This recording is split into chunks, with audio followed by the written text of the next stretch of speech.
I think it is pretty much time to get started. And this is actually the first Stats Cafe in 2025, so that is very exciting.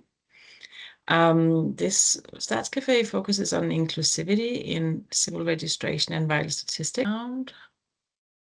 Probably know, we are about at the end of the Asia-Pacific CRVS decade, which was from 2015 to 2024.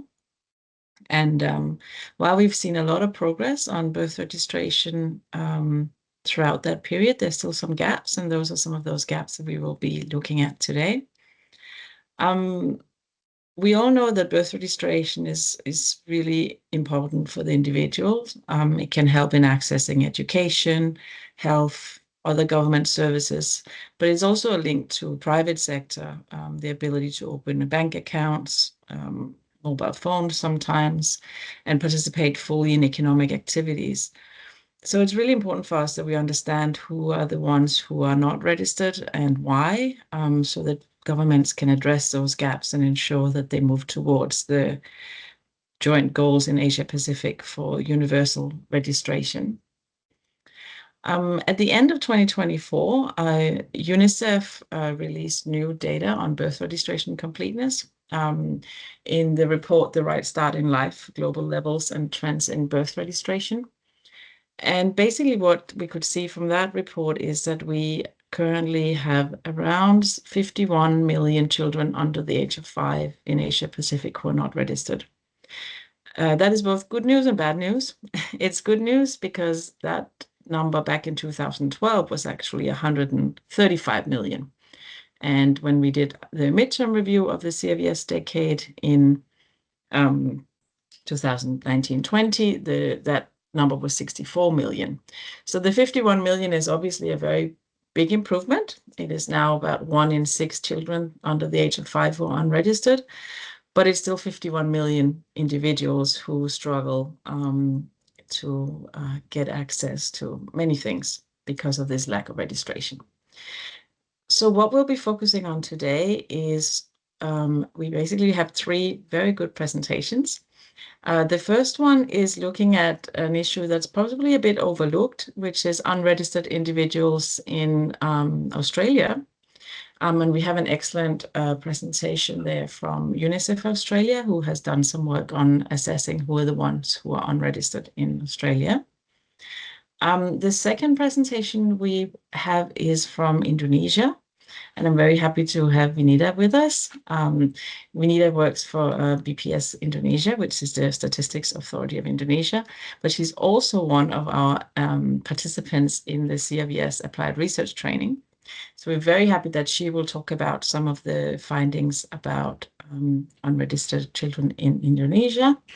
And then finally, but not least, we have Nini joining us, and she'll be talking a bit about what it means to not be registered and what are some of the risks that are associated with not being registered. Her presentation will look at the recent report that was released late last year on No Identity, No Protection, how lack of documentation drives modern day slavery, which is very interesting, talking about the actual implications for individuals for not being registered.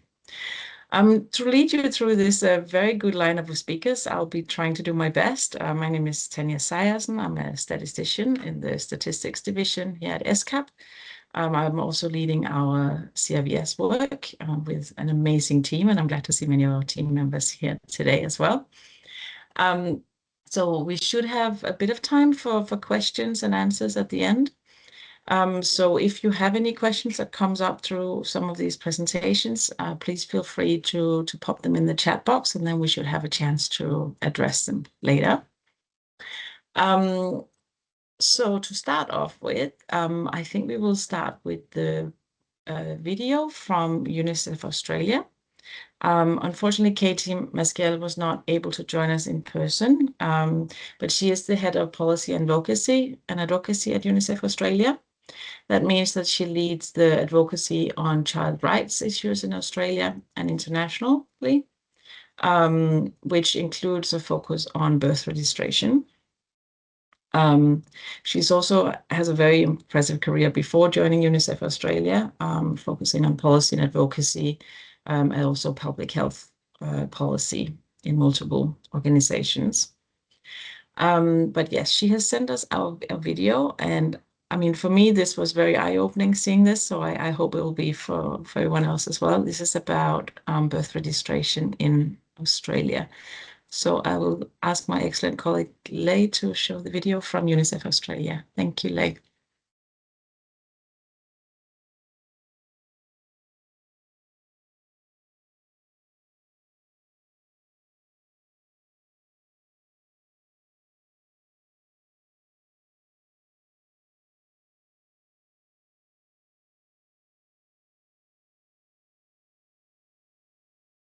Lei, are you able to show the video?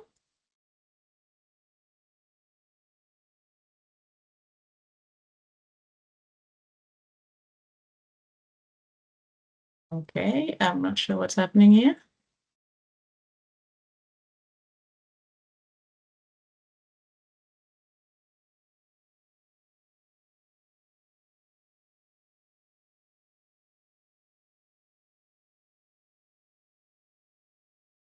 Hi, everybody. My name is Katie Merkel. I'm the Head of Policy and Advocacy at UNICEF Australia. Sorry I can't be there with you today in person, but I'm delighted to be. Lei, are you sharing the video, or do you want me to share the video from here? I will share the video. Hold on. Thank few you. minutes.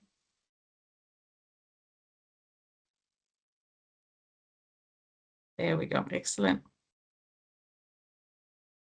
Hi, everybody. My name is Katie Merkel. I'm the Head of Policy and Advocacy at UNICEF Australia. Sorry I can't be there with you today in person, but I'm delighted to be sharing insights from our recent report, Certify Hope, Rights from the Start, which is really a roadmap in how we can achieve universal birth registration in Australia. So the data from this report is really groundbreaking. This is the first time it's ever been published in Australia, and we're really hopeful that it transforms the way in which we understand and respond to birth registration and certification. So today I'm going to take you through our report, through the data, the findings, some of the barriers that we've discovered, and also take you through some of the recommendations and what we see as the next steps in Australia. So first, a little bit of background. How did we get here? So we have worked, as you know, UNICEF has worked around the world on the issue of birth registration and vital statistics for the last 30 years. We had heard anecdotally that there was an issue in Australia around birth certificates, and that mainly that Aboriginal people were really struggling to access birth registration and certificates. So we knew that there was something going on. We worked with partners on the ground here in Australia to speak to people. We held consultations. We did a situational analysis. We looked at the data pockets that were available. And from this, we were able to create our first identified some of the gaps in Australia and some of those barriers. And one of those gaps really was the need for better data. Based on this, we reached out to the custodians of that data in Australia, which is the Australian Bureau of Statistics, and all of the registrars of the births, deaths and marriages, which are in each jurisdiction in Australia. And we had a range of conversations with them about accessing their data. And we're very, very grateful that they have trusted us as the custodians of this really important data so that we were able to publish our Certify Hope Rights from the Start report. And thrilled that we can now share this with you all today. So this data set, as I said, it's quite groundbreaking. It's really the first of its kind. We've never had a national picture of birth registration in Australia before.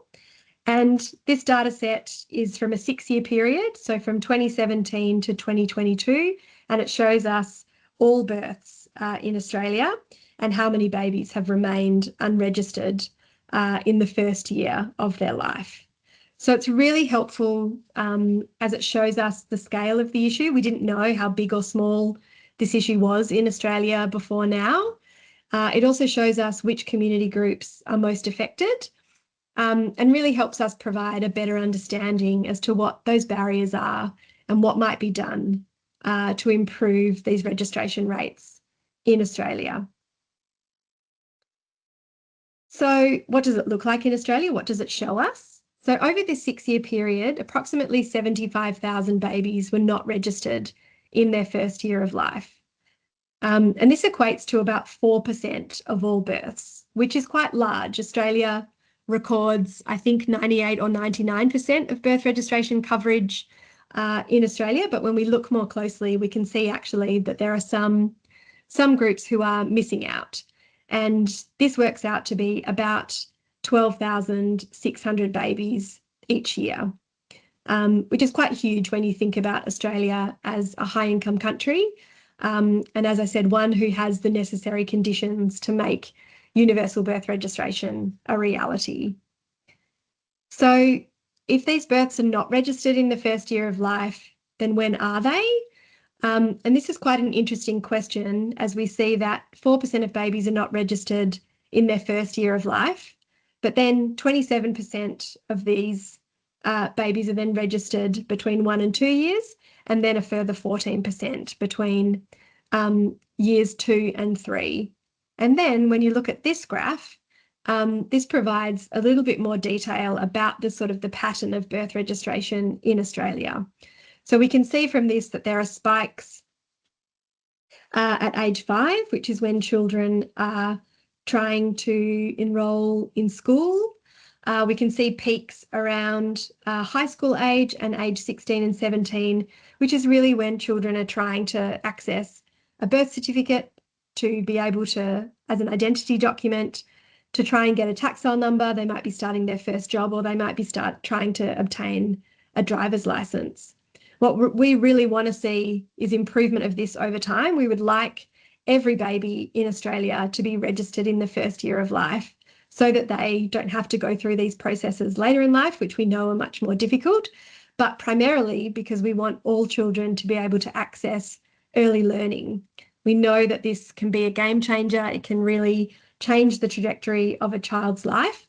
And so it's really important that all babies have a birth certificate when they are born, so that they can access early learning and continue that lifelong education journey throughout their life. So who is most affected by delayed birth registration in Australia? There were 4 key groups that emerged for us, and they were babies born to mothers under the age of 25 years. They were Aboriginal and Torres Strait Islander babies or First Nations babies in Australia, babies who are born in remote areas of Australia, and babies who are born in disadvantaged areas or areas of low income in Australia. When we look at these in more detail, we can see that babies born to mothers under the age of 25 are almost 4 times more likely to be registered after 1 year. Babies living in remote Australia are almost 3 times more likely to be registered late. And babies living in disadvantaged areas or low-income areas are also 4 times more likely to be registered later in life. Unsurprisingly, in Australia, unfortunately, it is our First Nations babies or our Aboriginal and Torres Strait Islander babies who are the most affected group. So 17% of these babies are registered after the age of 1, compared to 3% of non-First Nations babies. The interesting part around these 4 groups is obviously when we have more than one factor present. So this compounds these issues, and you can see that it really impacts upon birth registration rates. So if you look at the red boxes in particular, you can see that if you are a First Nations baby also living in a remote area, then 22% of those births go unregistered in the first year of life.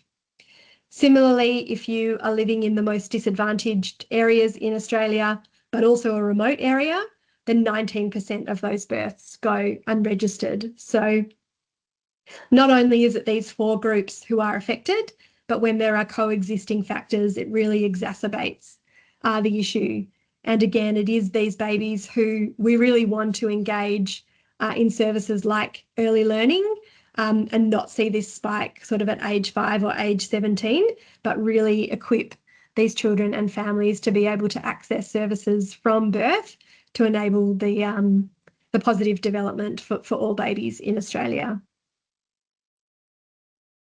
So from this, what are the barriers to birth registration and certification?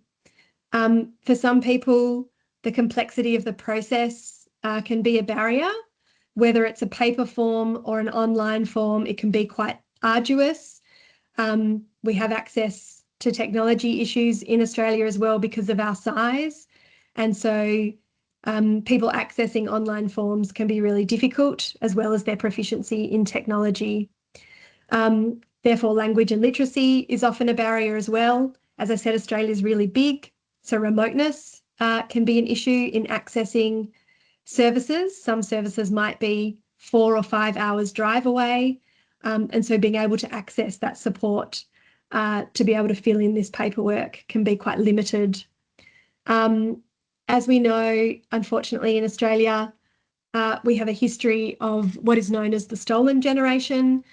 So that was a policy in the 1950s, 60s, and even the 1970s, where First Nations children were removed from their families. So still today, there is obviously a lack of cultural safety around some of these and cultural barriers, and also a fear and distrust in government that this might happen. If I register my baby, the government might know where they are and they might take them away again. So this is why we do see these kind of increased rates in First Nations communities. But overarchingly, the biggest factor for people is cost. You know, registering your baby is free. However, getting a birth certificate requires there is a cost attached to that. And this is approximately around $60. And so if you think about conditions at the moment, we're in a cost of living crisis. And so that cost becomes prohibitive for many families, and they decide not to register their baby's birth on time. And therefore, we need sort of to educate people. We need people to have a better understanding of why birth registration and certificates are so important. And we really want people to understand that it is in your best interest to register your baby's birth on time, because we want you to have access to all of these fantastic services that will support a child's development over time. So what exactly can we do about this? The data is really helpful because it allows us to demonstrate to all governments in Australia that universal birth registration is possible. Australia, as I've said, has all the conditions necessary for every baby to be registered on time. So we are really calling on all governments around Australia to work together and really commit to universal birth registration. We want them to continue to monitor this data, to make it accessible so that we can really track progress over time and improve these rates over time. We're really calling on governments to improve the accessibility and affordability of birth registration for families. We know from our conversations with the registrars of birth, deaths and marriages that they really need to be appropriately resourced in order to provide outreach and support. So not only do we want to strengthen the government infrastructure in this issue, in responding to this issue, but we also want to strengthen community-based services. We know that a lot exist. We think that a review of these would be really beneficial so that we can find good practice and therefore all work together to create nationwide policies that tackle this issue. In closing, I know that there's a lot there, so if you have any questions about the report, please reach out to Tanya and she can pass these on to me. I'd love to connect with as many of you as possible in talking through this issue and how this has played out in Australia. We will obviously continue our work in this area. We think that it's so important for all children to be registered on time so that they have the best start in life. We want all children to grow, learn and thrive in Australia, and having a birth certificate is definitely one thing that makes this much easier. So as I said, we will continue this work. I'm happy to connect with you all and talk through this in more detail, but I'm really appreciative to be able to join you today. So thanks very much for your time. Yes, and unfortunately, Katie was not able to join us in person, but I think this was definitely worthwhile seeing her presentation.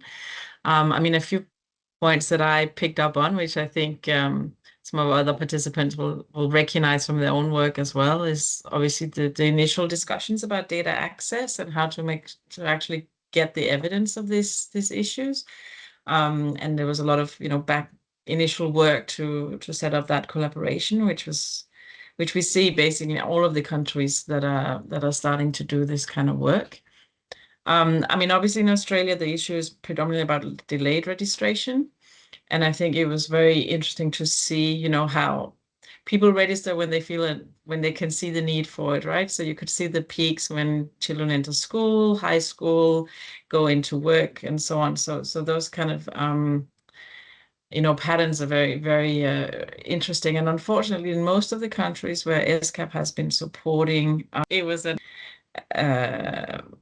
analysis of registration completeness. We haven't, not in all countries have we been able to actually do these kind of analysis because of the data availability. So it's really interesting to see that from Australia. And I think a lot of the other findings from Australia also really resonate. It's particular groups that are less likely to register, young mothers, obviously an issue, rural communities and disadvantaged areas in general, and also these kind of interconnectedness between these different factors are really, really important. But enough about me. And this work was really interesting. And I would say if you have any questions, please feel free to put them in the chat. Maybe some of the other speakers can respond to them. And if not, I will make sure that they get to Katie after this Stats Café. But from Australia, we move a little bit further north up to Indonesia. And I'm super happy that we have Vinita Alberta here. I've had the great pleasure of working with Vinita over a few years now, and she has a really impressive and diverse background in statistics. Now she is a statistician specializing in population mobility and mobility in BPS Indonesia, which is one of our biggest statistics offices across the region. So they do lots of important work. But in addition to her full-time job, she's also one of the participants in our CRVS applied research training, which is an initiative where we support a number of practitioners from the region in really, getting their research to a publishable and disseminatable format. So we've been working closely with Vinita for a year now, with lots of training and also giving her and the other participants the opportunity to meet with each other and discuss their research and their work.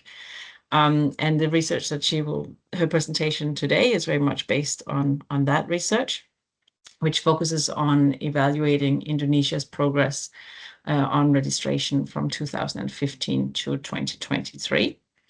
Indonesia, of course, in Asia Pacific is one of the countries that is getting to the end of the Asia Pacific CRVS decade. So she has analyzed some of the factors that influence birth certificate ownership amongst children under 5. So very much linked to the presentation we also saw from Australia. Beyond that, I just want to highlight that BPS Statistics Indonesia has just officially published their report on Towards Inclusivity, Development of Civil Registration in Indonesia 2019 to 2023, which have additional information to what Vinita will be presenting today. And that provides an in-depth analysis of civil registration completeness for births and deaths across different socioeconomic statuses and geographic locations and so on. But I am super excited to see Vinita's presentation. So enough about me and over to you, Vinita. Thank you, Tanya, for your very nice introduction. I hope the internet connection in my place is not disrupted because I am now in a rural area in North Sumatra. So this is also related to my research. Yeah, let me share. Also, I think I should turn off my camera so that the connection won't be disrupted. So let me share my presentation. Yeah. Hello everyone. Hello Tanya and the college from ESCAP and from Indonesia and from other area. Thank you for having me here today. Thank you for the opportunity to speak at the first edition of Stats Café in 2025. I am Winita Alberta, as introduced by Tanya. I work in previous Statistics Indonesia and a participant in the first cohort of CRVS Applied Research Training Card Initiative. This training helped me to understand more about the importance of CRVS by facilitating the environment to do research regarding CRVS. The findings I will present today are preliminary research from my ongoing research to understand factors influencing birth certificate ownership among children under 5 in Indonesia. So as Tanya also highlights, BPS recently published a report on inequality assessment, and some of the findings of my research align with those already published, while others reveal new insight. So let me begin with a story featured in the news article in 2023 about Yeri, a young boy from Papua who dreams of becoming a pilot. He said, "I want to be a pilot. I want to fly people on my plane." However, his aspirations are at risk because he cannot enroll in elementary school without a birth certificate.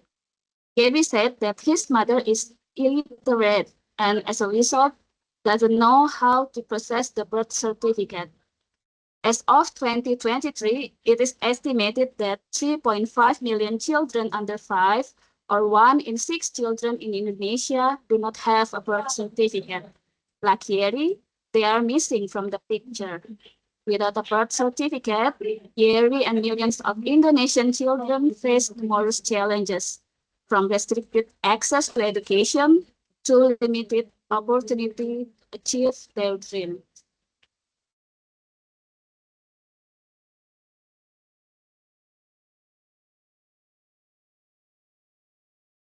So, recognizing, sorry.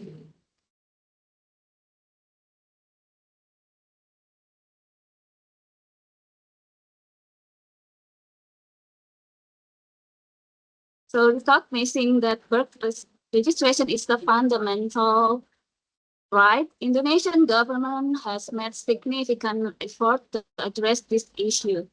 This includes commitment to Asia Pacific CRVS decade and the adoption of a national program targeting full coverage of birth registration. And we normally get a lot from Indonesia. By 2024.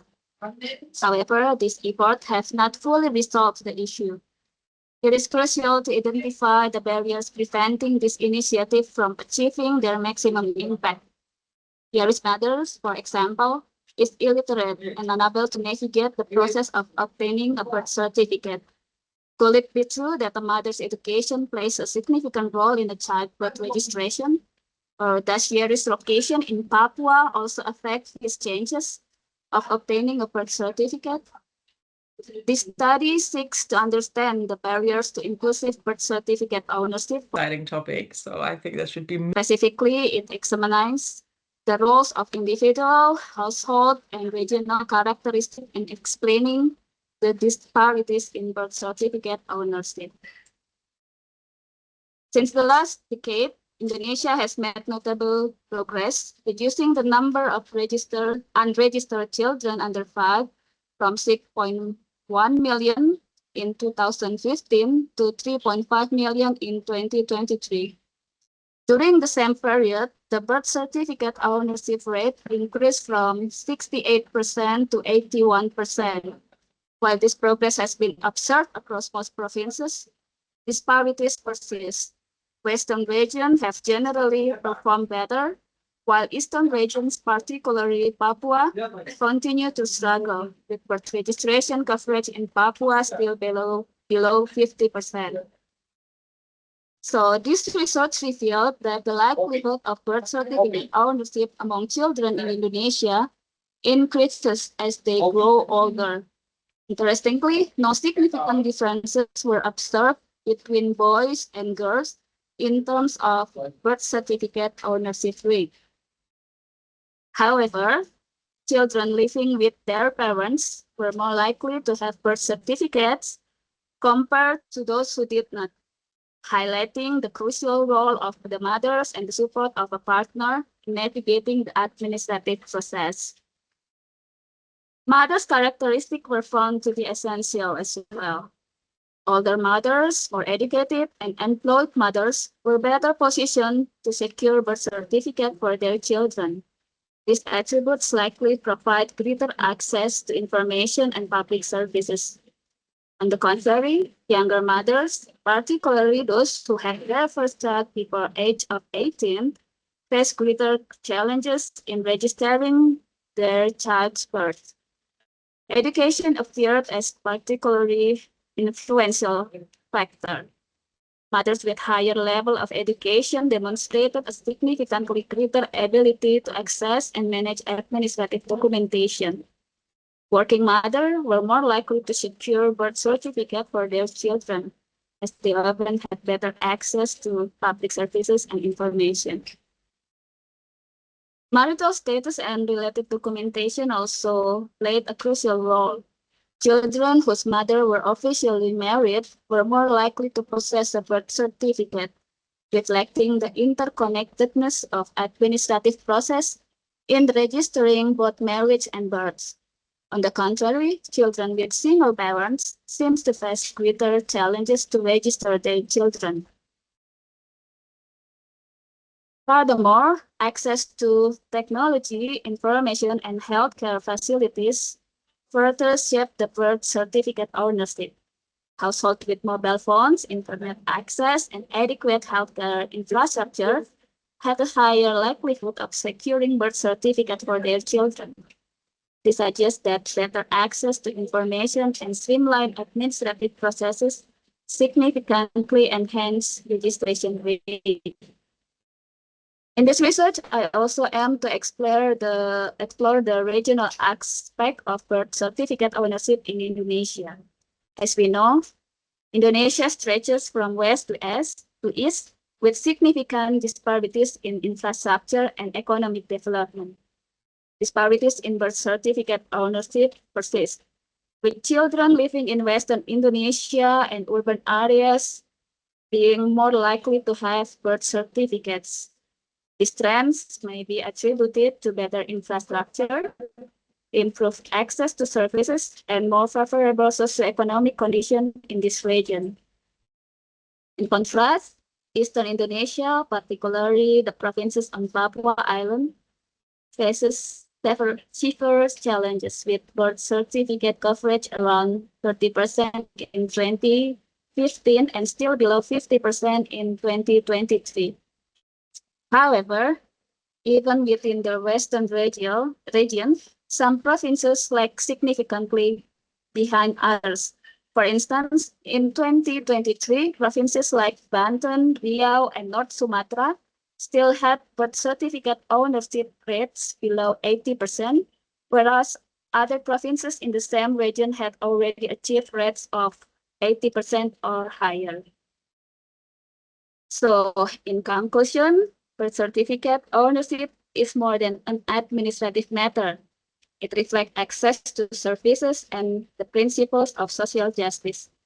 Yet, disparities persist, shaped by individual, household, and regional factors that influence the inclusivity of birth certificate ownership in Indonesia. Addressing this disparity is essential to ensure that no child is left invisible in the administrative Yeri's story, for instance. He was born in Papua to a mother without formal education. Here, the circumstances highlight the barrier faced by many children who are invisible. These challenges can limit their access to opportunities and societal recognition. Overcoming such challenges require targeted policy intervention that account for diverse factors contributing to these inequalities, fostering greater inclusivity across the country. No child should remain invisible. Every child deserves the right to be counted and to matter, starting with a legal identity at birth. Inclusive policies will ensure that Yeri and millions of Indonesian children are no longer left out of the picture. Their dreams will no longer be hindered by the absence of a birth certificate. Instead, they will be empowered to fly high and achieve their aspiration, fulfilling their potential as value member of society. So let's the picture. Thank you. Thank you so much, Vinita. That was very, very interesting. And I see some positive remarks in the chat box as well. I think everyone was very inspired by your presentation. I mean, a few pickups from my side. I mean, I really love your photo frame with the one missing child. I think that really shows the issue. And obviously, in a country as big as Indonesia, we are talking about millions of children, right? So this is really, really good that there's so much effort now to identify who they are, both your work and also your colleagues' work. 3.5 million unregistered children is quite a lot of individuals, and I really appreciate how you show also the individual side to it, right? With your picture and your explanation in the end about what this actually means to an individual. So thank you. What I also think came very clearly out in your presentation, similarly to the one from Australia, actually, is about the compounding factors, younger mothers, uneducated mothers, these intergenerational effects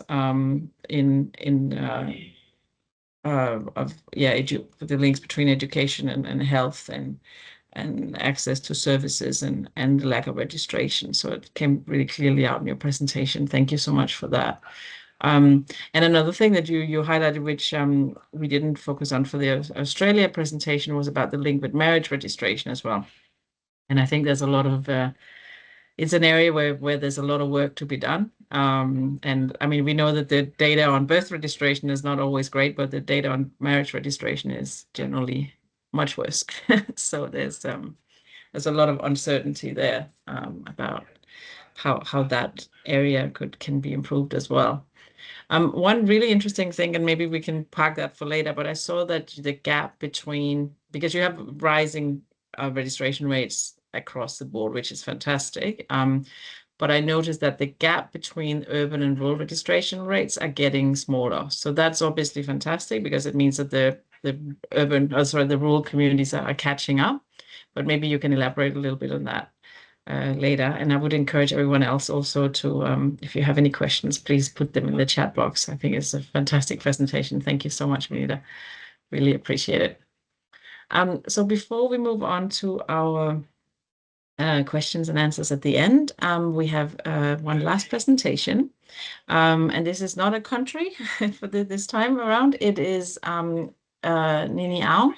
And Nini is a independent consultant for the Freedom Fund. And the Freedom Fund did some very, very interesting work recently on this report that Nini has put up here, which basically looking at some of the effects of not being registered. So that, I think, brings our discussion a little bit further. Before being an independent consultant with the Freedom Fund, Nini also worked 7 years with IOM, both on Thailand and Myanmar, which made me have the great pleasure of seeing her in multiple capacities now, which is always nice. And she was focusing on anti-human trafficking and addressing forced marriage. So she's very well placed to present on this report here. She is a very dedicated professional from Myanmar, and she specializes in anti-human trafficking and migrant protection. She's also an Asian Peace Builders Scholarship Awardee for the year 2019, and she holds multiple master's degree and bachelor's degrees, so she's very well educated across various areas. So I'm very pleased that you were able to join us today, Nini, and over to you for your presentation. Thank you. Thank you, Tanya. I hope you hear me well. So thank you, Tanya, especially for inviting the Freedom Fund to share our study, No Identity, No Protection. So as part of this cafe series, my name is Nini, as Tanya mentioned. I am an independent consultant working with the Freedom Fund's research and evaluation team. But most of our team's members are based in UK and US, but I am the only member based in Bangkok, Thailand. So today, I will cover introductions about the Freedom Fund for those who are familiar with the Freedom Fund. And also we cover findings of the new study of the Freedom Fund, No Identity, No Protections, and the relationship between modern slavery and lack of official documentations, and also promising policy interventions identified by the study to address the issue. Before I go into the background and findings of the study, I would like to provide a brief introduction of the Freedom Fund. The Freedom Fund is a global collaborative fund dedicated to ending modern slavery. We work closely with the frontline organizations to disrupt the systems that enable modern slavery to persist. So since 2014, the Freedom Fund has invested $92.8 million in combating modern slavery by supporting 225 frontline organizations in 20 countries. So our work has impacted the lives of more than 1.6 million people, either through direct rescue from the slavery or human trafficking, facilitating their access to support services, or through the awareness-raising campaigns aimed at preventing exploitations. The Freedom Fund operates using the hotspot model, where in each country, we convene the frontline organizations to strategically align their program strategies and build their capacity and amplify their influence. So currently we have 10 active hotspot programs, including those in Myanmar, Nepal, Indonesia, and Bangladesh in Asia.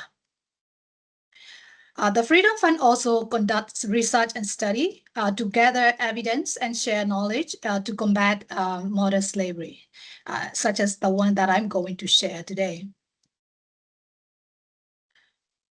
So the study, No Identity, No Protections, was conducted in collaboration with the United Nations University Center for Policy and Research, and was launched on 16 September 2024 last year, or International Identity Day.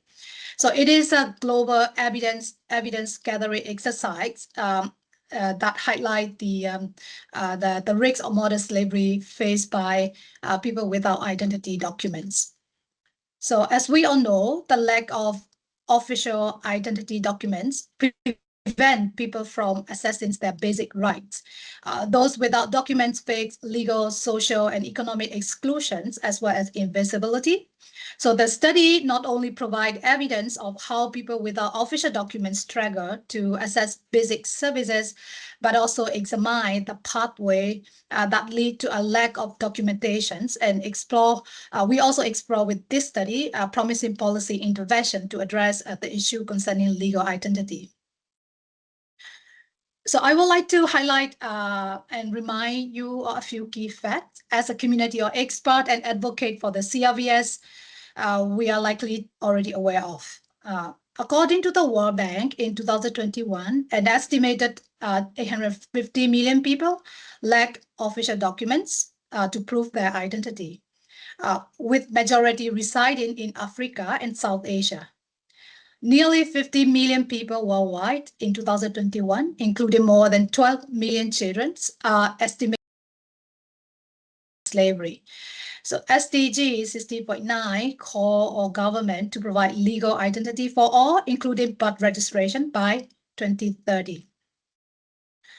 So this study not only review existing research and global evidence, but also include insights from 173 experts, including survivors from Brazil, Nepal, and Kenya through interviews and focus group discussions. We also held validation workshop in each focus country to confirm the evidence and findings. So the study found that in Nepal, 77% of children are registered at birth compared to 96% in Brazil and only 67% in Kenya. One of the key focuses of this study is to better understand the processes that actually lead individuals to become undocumented. So the finding revealed two main reasons that the people become undocumented. The first main reason is the barriers to birth registration, as the previous two speakers mentioned.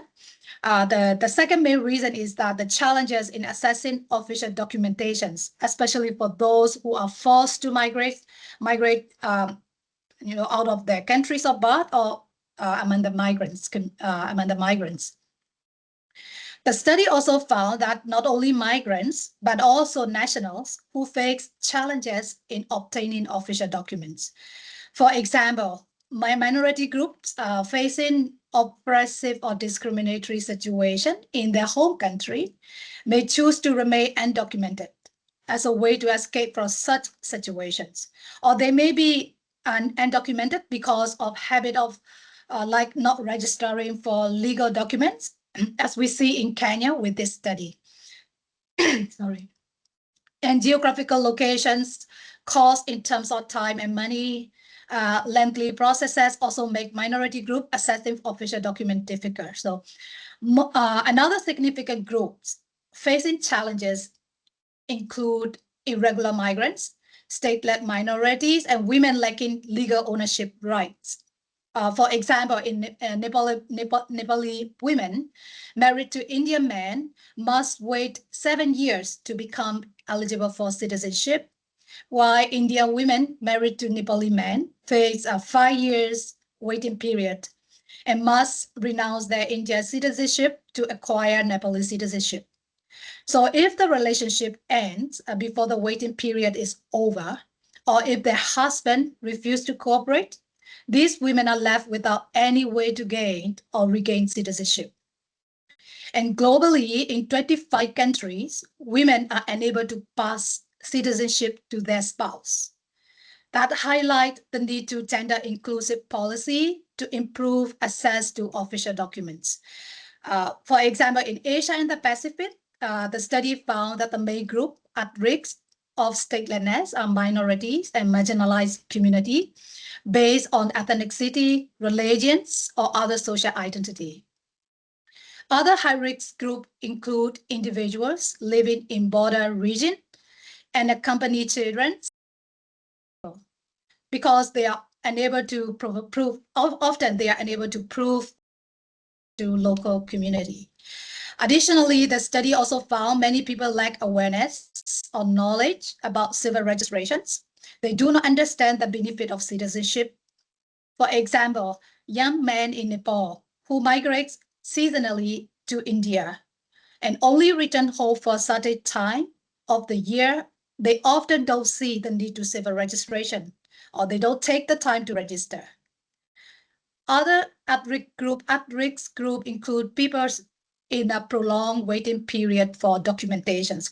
That include refugee people waiting for refugee status determinations and residency permit that prevent them from accessing essential services, legal protection and rights. So in many countries, I think there is the last group that also facing the challenges that includes people who lost their documents. For example, like displaced people or people whose documents were confiscated by their employer.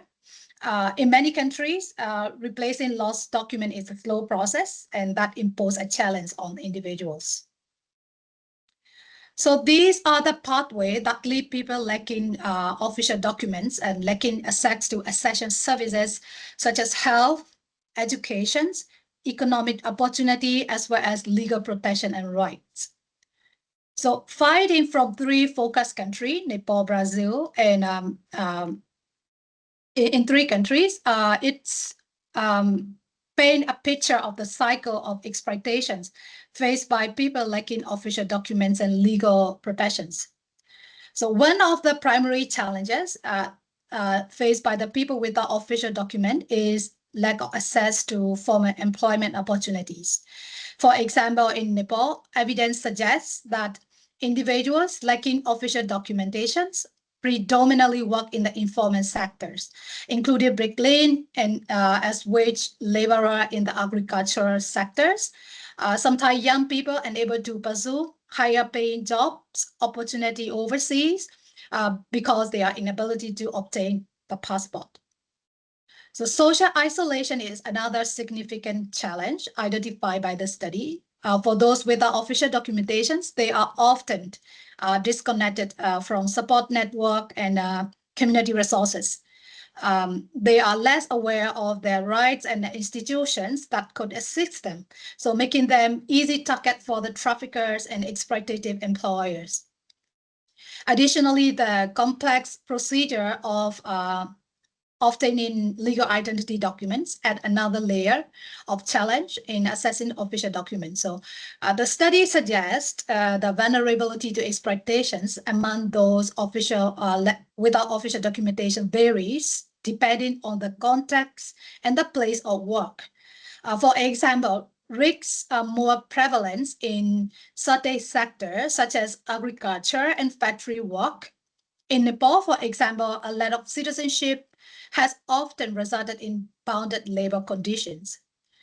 The study also discovered that the lack of documentations has profound psychological and physical impact on individuals.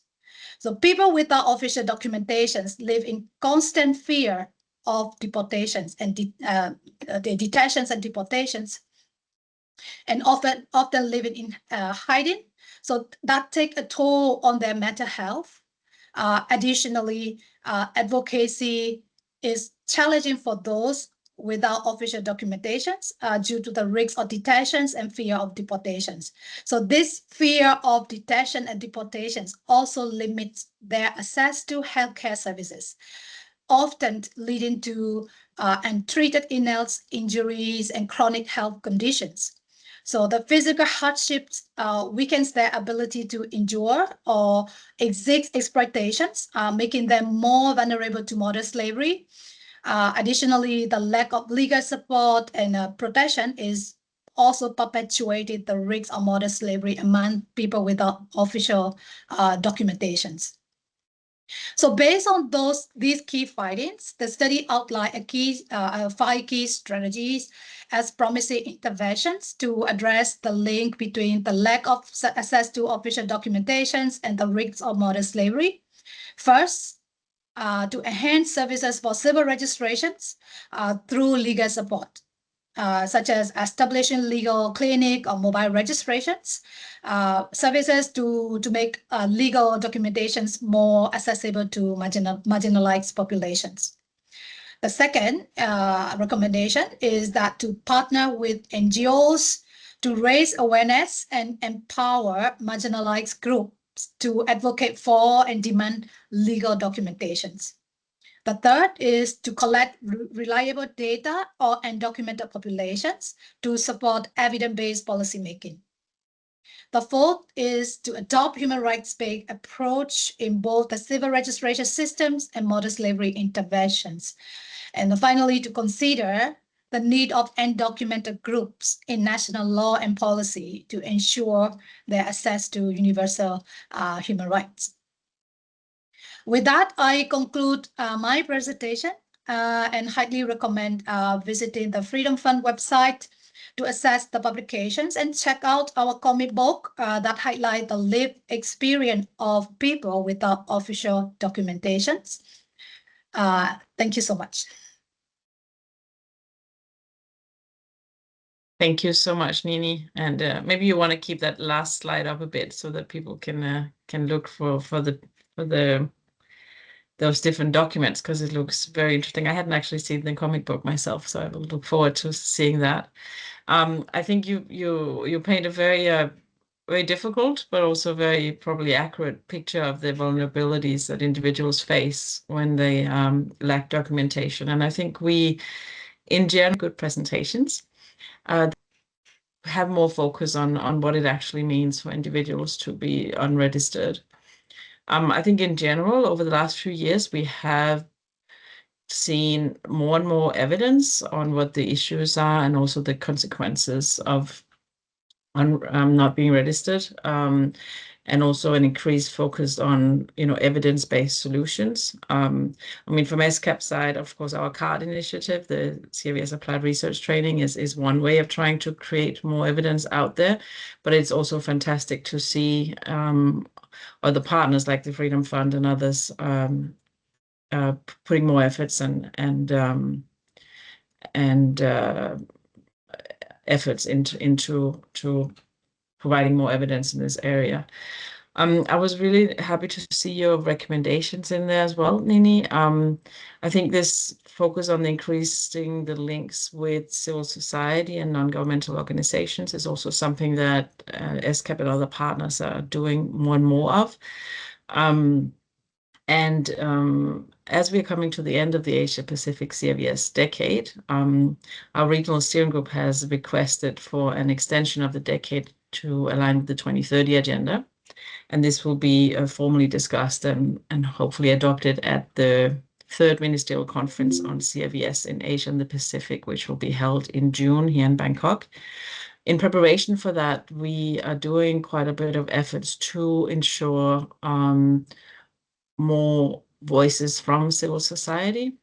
We have a young people and civil society forum on 4th to 6th of March here in Bangkok as well. And I think we can put up a registration link in the chat box as well.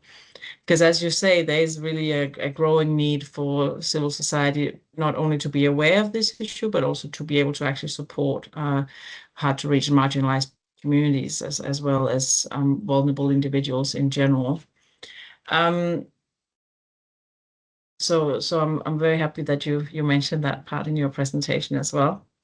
I think also a thing that came out across all of the presentations is really about assessing the processes for registration, making them easier for individuals to kind of limit the barriers to registration.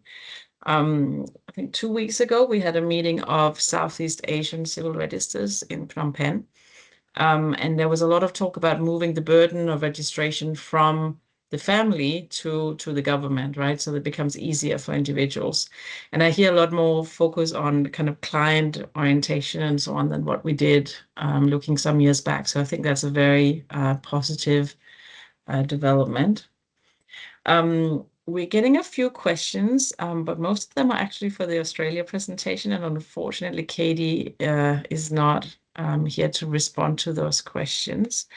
There was a question about kind of other factors for delay in registration. And I think, I don't know if you saw that question, Vinita. I think it comes down, the question was about, it's basically it's a good idea to study some factors such that delays birth registration, such as due to the birth of children due to rape, incest, or widowed mothers who live together with a partner, or an adoption of children.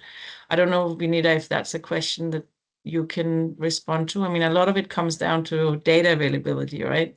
There's a lot of issues that we would really like to look at in a lot more details, but it's not always possible with the data available. I don't know, Vinita, could you answer a little bit to this particular question? Yes. Can you hear my voice, Tanya? I'm trying my best. Yeah. Thank you. This is from my friend, Prasanna. Thank you for the question. So this is a good question. I think we also need to pay attention for those group of people that birth into this unfortunate situation.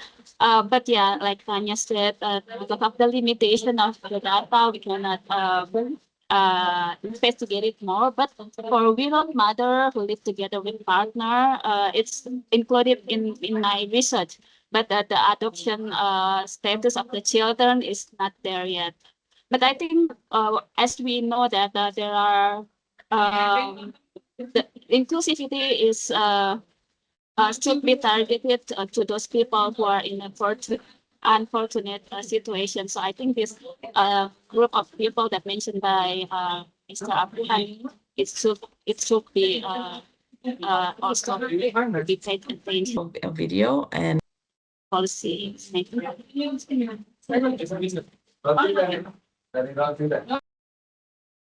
thank you so much, Vinita. And I'm also seeing some comments from colleagues in Sri Lanka. The last comment here about age estimation for children without birth certificates. And I think, I think it also highlights one of the issues we saw in the Australian presentation, that one thing is registration within 1 year, but then the older the person are before they start to register, the more difficult the procedure often becomes, and the burden of evidence needed can become quite cumbersome. And I think this is also one thing that we need to discuss more, is how can we make late registration easier as well, because we know that if it suddenly becomes a pile of documents, it's much less likely to happen. And actually, when we started off today, I spoke about the number of unregistered children under the age of 5. And one of the reasons why we very often refer to that number is because it's one of the more accurate numbers we have. When we start looking at how many adults are unregistered, the evidence is a lot more scarce. And right now, because we have the Ministerial Conference coming up in June, we are doing a quite elaborate review of countries' progress during the CRVS decade. And all of the countries in our region have been asked to submit quite lengthy questionnaires with a lot of data and questions related to the CRVS system. And one of the questions there is about how large a part of the overall population do not have their birth registered. And we see that many countries really struggle with providing this data. We're basically trying to measure the people who are not measured, right? So it's quite problematic. Nini, you have also seen there's quite a few comments in the chat box. Are there any of those you would like to comment on?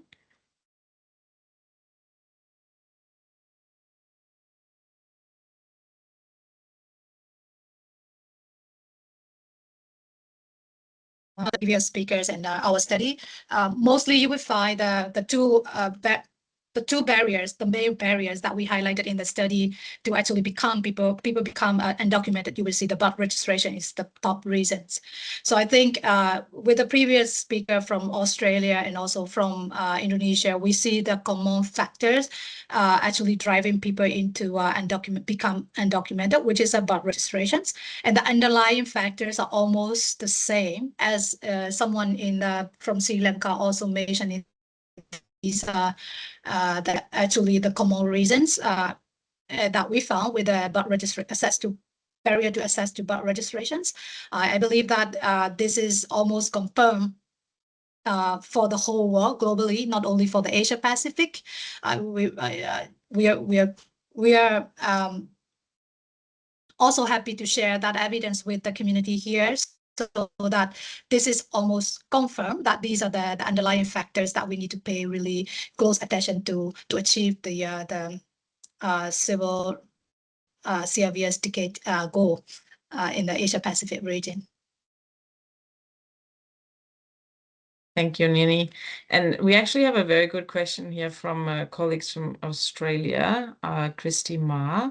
She has a general question for both of you, which is about whether you think the gaps are mainly on the policy side, like ease of registration, legality, and accessibility of civil registration. So first, a little bit of background. Side, is it about adequately staffing registration offices and statistical offices and more community outreach efforts. I think, in my opinion, it's a bit of both. I mean, to the latter part, I think often what we have found is that civil registration has not necessarily been the most highest priority of countries. I think we've seen a big shift in that over the last 10 years with the Asia Pacific CRVS decade. I think also pressures such as COVID-19 and pressures from, displacement of populations due to climate change and natural disasters and so on. We've seen more focus and more political commitment to civil registration, but it's still not, on top of priorities everywhere. But I think, just to answer that question from my side, I think it's a bit of both. It's both on the policy side and the more resources side. But I don't know, Vinita, what your opinion is about that. Yeah, I think I agree with you, Tanya, because to solve this problem, both sides should work together, like from the policy and also for the community outreach. Like, for example, in Indonesia, in the past few years, not a long time ago, there is a regulation regarding if the child is not registered within the 6 years, 60 days after their birth, they will be fined. But then recently, the government take out that regulation, and there is no fee, there's no fine for delayed registration. And now the government also said that they did many things to reach and to make the birth certificate easily accessed by people. But the fact said that there are still gaps, especially in the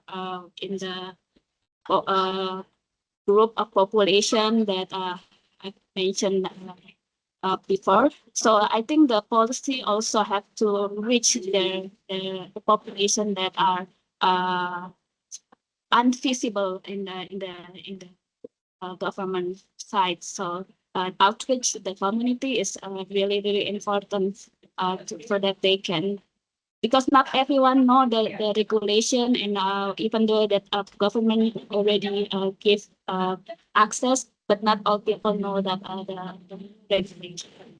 So. Thank you so much. It's very, very important insights. And I think a lot of governments are changing from saying we will provide, you need to pay fines if you register late, because it really means that people don't register. I think that the idea with it was obviously, well, then we will force them and they will register, but in practice it unfortunately means that they might not register. And I think this is one of the areas where, an increasing level of evidence on what works and what doesn't work has been very beneficial to kind of clarify these links a little bit. Nini, I don't know if you have an opinion on this. Is it policies or is it about resources? What is the problem here? Yeah, Tanya, I agree with you. It is a bit of both, but also there are some factors that I shared previously with with our study. Poverty is, of course, one of the factors that included the people accessing to those documentations. Policy is, of course, the top one, because without policy, it is impossible for all those people to get documentations. But when it comes to policy, it's also important to consider individual factors and inclusivity of the policy making, like gender equality in the policy making, and also considering some of the minority groups' conditions, like they may be geographically quite far away, they may not be able to understand others in the urban area about the processes and bureaucratic measures. So that all needs to be considered together to implement the policy that the government might already have.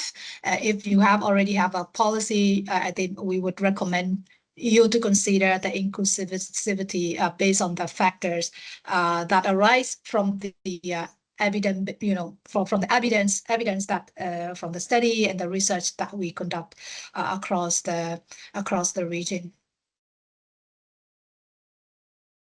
Thank you.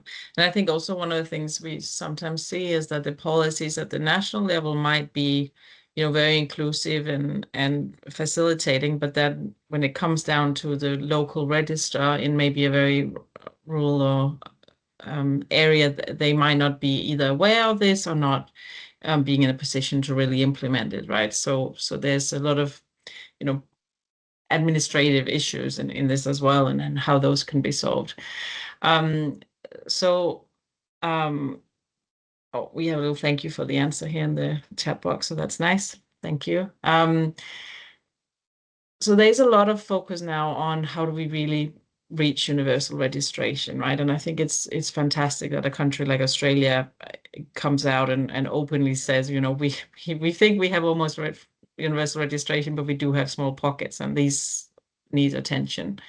Our regional steering group for CRVS in Asia and the Pacific also very much have discussed this area of inclusivity, and this is why this will be one of the key themes for the Third Ministerial Conference on CRVS in Asia and the Pacific in June this year. Basically, the conference will look at, first of all, of course, the amazing progress that we have seen, and I've given you some of those key numbers already, but also the remaining gaps, and a lot of these gaps are related to the discussions that we've had today.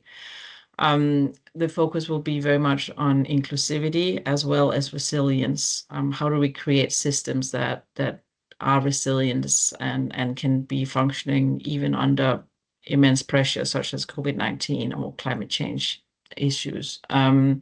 So these are kind of the overall themes that will be the focus of the ministerial conference in June. I see that my fantastic colleagues have put lots of links in the chat box about the ministerial conference and about the CRVS applied research training that Vinita is part of, as well as our work to engage with civil society and so on. So there's lots of opportunities for people who've listened in today and find this area of work interesting to kind of continue looking into how they can be involved going forward. Also, we do have a newsletter that comes out every month, CRVS Insight, where we try to highlight some of these great experiences from countries. I know the report from Indonesia is definitely in the newsletter, and also the report from our colleagues at Freedom Fund has been highlighted in the newsletter. And it's Every baby in Australia. Try and see what is happening in this area, and keep up to date with things like the Civil Society Forum and the Ministerial Conference and all of these kind of things. So if you don't already receive the newsletter, I would encourage you to join up for that. And my wonderful colleague is putting the subscription link in there. But otherwise, I don't know if there are any further questions or if we should wrap up. I will definitely forward the questions related to Australia to Katie, who unfortunately was not able to join in person. But if we don't have any last minute questions, I will wrap up here and say a huge thank you to our speakers. I mean, both did fantastic presentations, and you're doing really, really interesting and very important work as well. I think what came out of both of your presentations is obviously the need for additional evidence in this area. And also, while we need really good technicians like Vinita, who we can really do the analysis of the data, it's also a technical issue, right? It's about data access, and it's about the technical skills to actually analyze that data. And also about going into some of these issues in more depth, like the work from the Freedom Fund, which was a lot of that was qualitative work, right? And I think the combination of the quantitative and the qualitative elements is probably what we need going forward as well. So thank you very much, and also a huge thank you to all of our participants who joined, and maybe in your lunch hour. I don't know where you're all based, but we really appreciate your participation, and we hope that you will join other Stats Cafes going forward. Thank you so much, everyone, and have a nice day and a great week ahead.